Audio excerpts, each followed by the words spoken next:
suspect the majority of people have done O-level biology or GCSE biology. The light comes in at the cornea where it's focused. The amount that comes in is controlled by the pupil, then goes through the lens, and finally the image is projected focused onto the retina. Now the key is that within the retina we have the rod cells, which just give you black and white. It gives you that low light image, so when you're stumbling around in the dark, there's no colour, but you can see things moving in shapes. That's coming from the rods. And then the cones give you blue and red and green, which combines with more light to give you colour image. These guys are connected via the bipolar cells, which are then connected onto the ganglion cells, which is really where the money is of what we're talking about today. These chaps, the role wasn't really known until relatively recently of how strong an impact they had on our lives.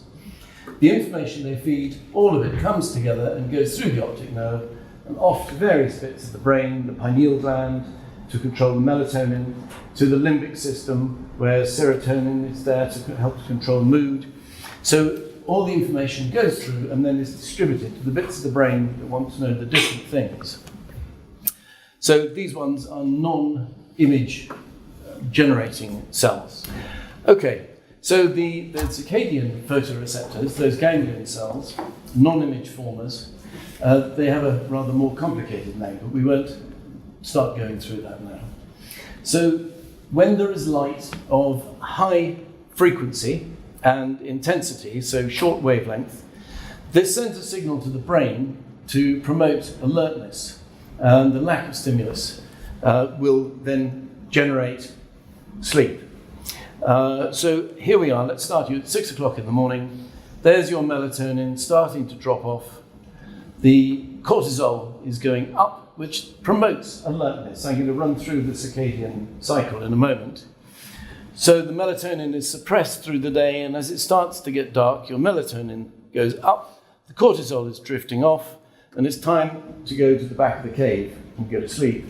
We've been doing this as Homo sapiens for the last 300,000 years, and of course all other animals have their circadian rhythms. We're the only ones who've really been messing it about. So until relatively recently, this was happening every day. Starts to get dark, saber-toothed tigers are out, time to go to bed. So here is our circadian rhythm. I'm sure you'll know about this, but I'll just run through it. Let's start us at midnight. So that's when there's lots of melatonin around. Your sleep is at its deepest from 2 till about 4, and your body temperature drops right down. So if you're actually going to hibernate, you just go on that curve. We don't. The melatonin secretion drifts off as it starts to get light outside. Good time for a bowel movement before you go off and start hunting the first kudu of the day or whatever we're after. Then there's high testosterone secretion. That's not just to do with reproductive and the male. That's what gives males and females their va-va-voom, their get up and go, the drive. There's high alertness, best coordination in the afternoon, fastest reaction time, so maybe we've been tracking the kudu all day, that's when we get him. And then best muscle strength, time to drag it back to the cave. Blood pressure is high, body temperature is high, higher metabolism, that's when you're going to have your main feed. And then it's getting dark, melatonin kicks in. Bowel movements are suppressed, so you don't have to sneak out of the cave in the middle of the night. It's dangerous. This is how we've evolved. And then we're back to midnight. So what's happening? Well, gratis, Mr. Edison, electric light has changed the way that we've lived. And a lot of people spend 90% of their time indoors. You wake up at home, you get up, you commute to work, you're at work, you commute home, you go to the pub, you go home. Variations. But not much time is out and about, being hunter-gatherers, scratching at roots and knocking rabbits on the head. So we're in our offices and we're getting the spectrum of light that is generated here. It's very orange, yellow, red end of the spectrum, very little of the blue light that we actually need to control the circadian rhythms. So it means we're exposed to too much light during the night and not enough of the right kind of light during the day. What effect does that have on us? Well, the levels of our hormones and our natural circadian rhythm are governed by the light. And as we lose sync, our bodies lose those control mechanisms that we've needed to evolve over that last 300,000 years. We're not sending the right signals to the brain, so that has a variety of effects. This came from the Neuroscience Journal. It's a fairly broad brush of what happens to us, but the mental health issues are absolutely crucial in our lives today, in the way we work, in the intensity we work, and being out of sync with our environment puts us in the wrong place. We develop cardiovascular disorders, gastrointestinal. What isn't mentioned in the first list, in my view, I think is the most important. Our immune systems suffer.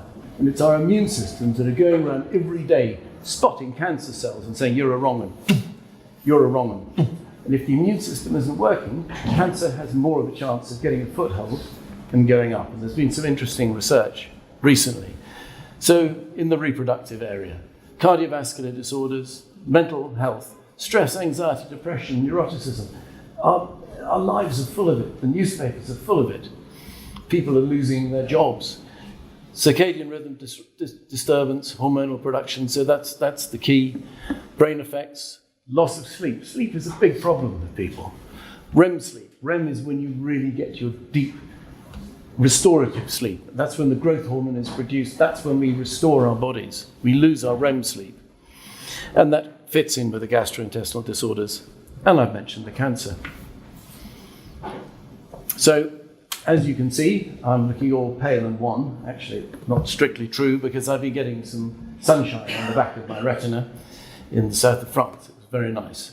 That effect, again, broad brush. Sunlight enters our bodies through there, as well as making vitamin D in our skin. Acts on the pineal gland, regulates melatonin and the circadian rhythm. That's the conductor. That has a positive effect, i.e. more energy, sleep, and improved mood. So, the key points.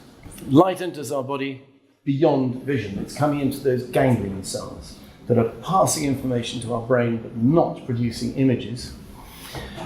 The non-visual effects are the conductors for our body to keep us in rhythm. And we need to be living with the right spectrum of light during our working day and our ability to actually deliver the goods. Thank you very much.